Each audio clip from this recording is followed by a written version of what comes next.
Hi, I'm Mav Savage, author of A Modern Celt, Seeking the Ancestors, and Pagan Portals, Celtic Witchcraft. This is Theo. I hope you're enjoying the festival so far. As well as a writer, I'm also a musician. Music is my great love. It has wounded me, healed me, made me shout, laugh and cry uncontrollably. It takes me back to my earliest memories and forces me to face the future. It is time travel without moving, astral projection using the ears as a gateway to the soul. I was never naturally talented at music. I wanted to be good at it, so I practice and never give up. I remember a bit in I Shall Wear Midnight by Terry Pratchett, where Escarina explains to Tiffany that although she wasn't born with a talent for witchcraft, she worked hard and forced the world to give it to her, no matter the price. Well, the price for songs is sore fingers, ink stains, late nights, frustration, writer's block, crippling self-doubt, and hours of practice. But it's all somehow balanced out by those moments of Awen. The burst of inspiration that comes from somewhere either far away or deep within. And that moment when you don't feel you're forcing the world, but turning in tandem with it to manifest something magical. In this way, music is a lot like witchcraft, and I would go so far as to say it can even be a form of witchcraft. It's certainly magical. Who here can say that they have never been transformed in some way by music? All music has power, but songs in particular are very potent. A song can make us angry or make us forgive. It can make us rise up and take a stand, or it can soothe us to sleep. In Celtic mythology, 3 strains of music are referred to: gantry, goltry and suntree.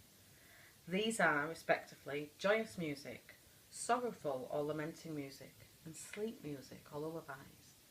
I first learnt about these strains from the Horslip album Book of Invasions, which is a collection of songs based on Liber Gabal Erin, the chronicle of the takings of Ireland, which tells us many tales of the Tuatha De Nam. I first heard this awesome album when I was very young, and it still inspires me today. So it seems only right that I use some snippets of it to demonstrate the different strains of music I was describing there.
That was March into Trouble, and then the first few bars of Trouble with a capital T on the Irish whistle.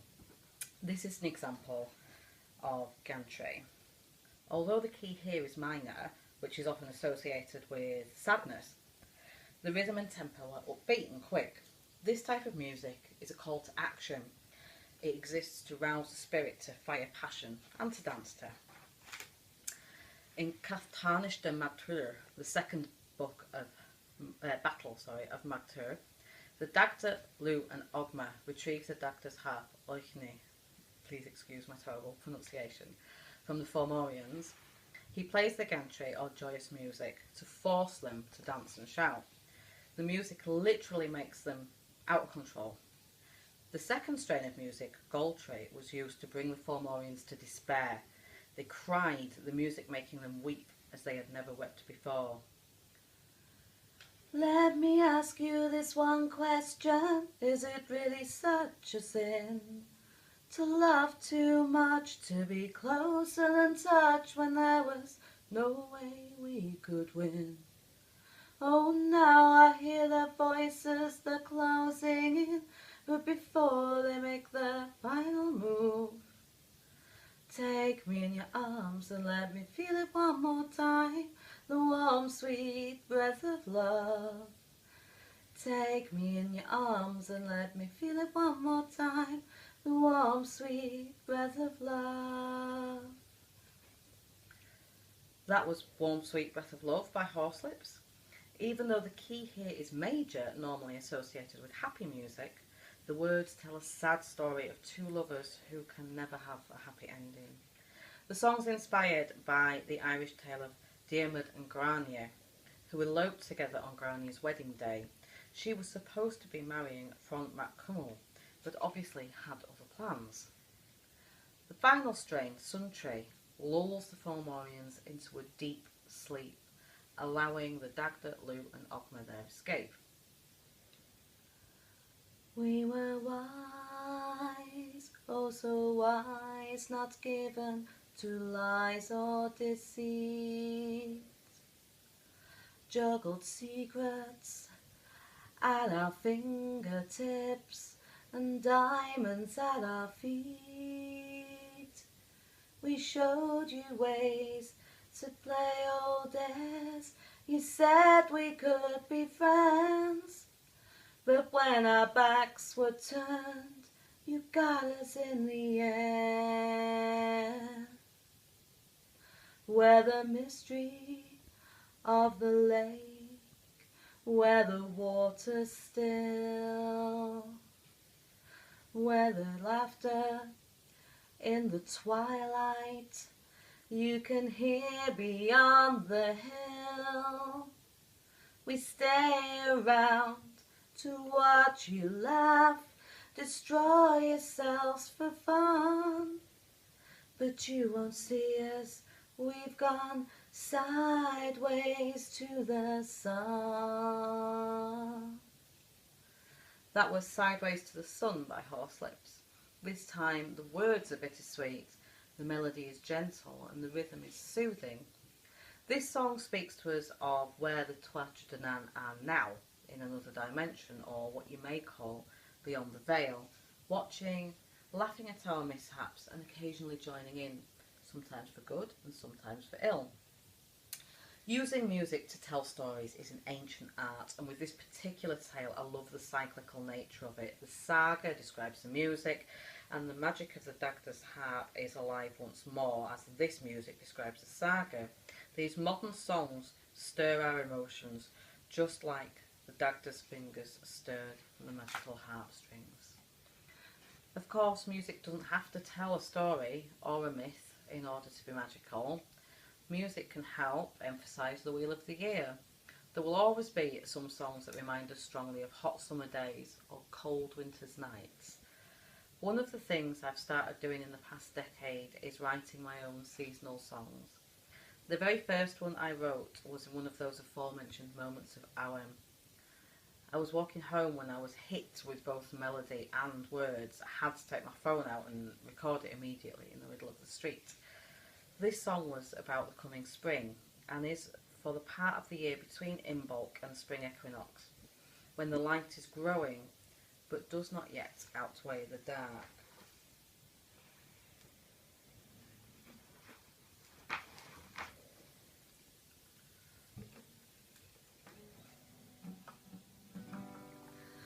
Reed, who is also known as Persephone, rising like an epiphany from the womb of winter's death.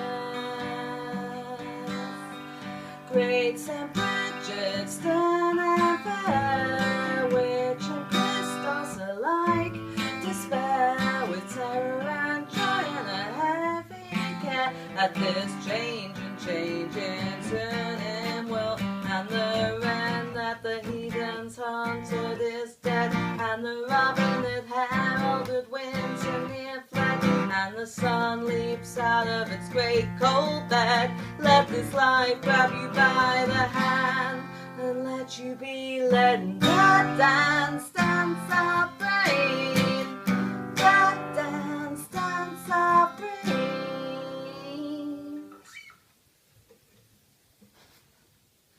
I have a couple of different versions of this song, full almost pop song production with percussion, keyboards and Irish whistle. However, I also like to have this acoustic version I just played a bit of for when I'm out and about with the guitar or playing solo gigs. Although I obviously can play this song at any time of the year, it means most during Imbolc, which I associate with the goddess breed, through to spring itself.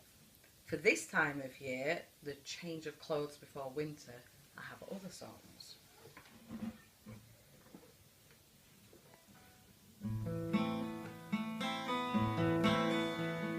Golden mornings with my son, eating melon in the kitchen, and I'm loading my gun. Gonna kill me sometime, no make it check and count. Gonna ride into the golden gun, climb my mouth. The queen is dying, but the queen ain't crying. There is no end. We go round and round, look at all we have found.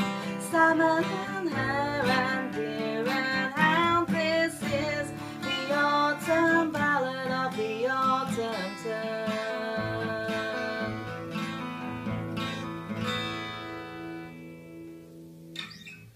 That song was written when my little boy was very small and the morning was fresh and golden, and we really were sat in the kitchen eating melon and planning our autumn adventures.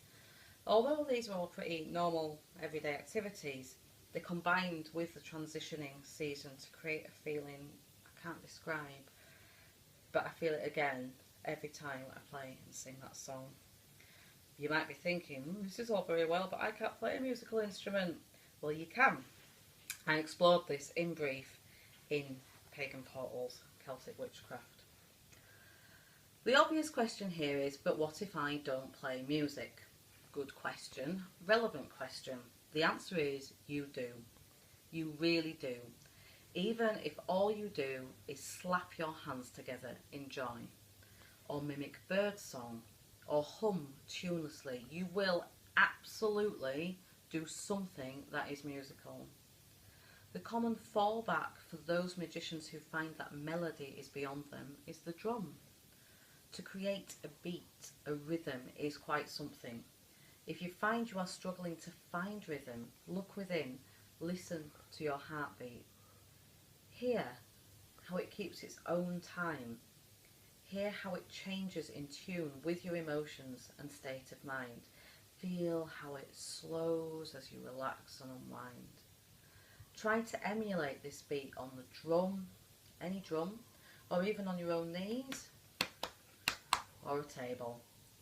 You may think you have no musical talent, but you are rhythm incarnate, and you can externalize this with the power of your own mind and body. Realizing this not only exercises your creative side, but gives you a new tool with which to create or manipulate energy, which is, at its most fundamental, what magic is all about. This equinox, try listening to hear the natural music all around you. Birdsong in the morning, running water, the heartbeat of a loved one, the call of a pet, a barking dog or purring cat. Feel the natural rhythms of these sounds. Let them inspire you and hone your own connection to the universe and to nature. So please enjoy the rest of the online Equinox Festival. Big thanks to the Pagan Federation Disabilities team once more. May this equinox bring you the melody and the balance you most need. Sláinte.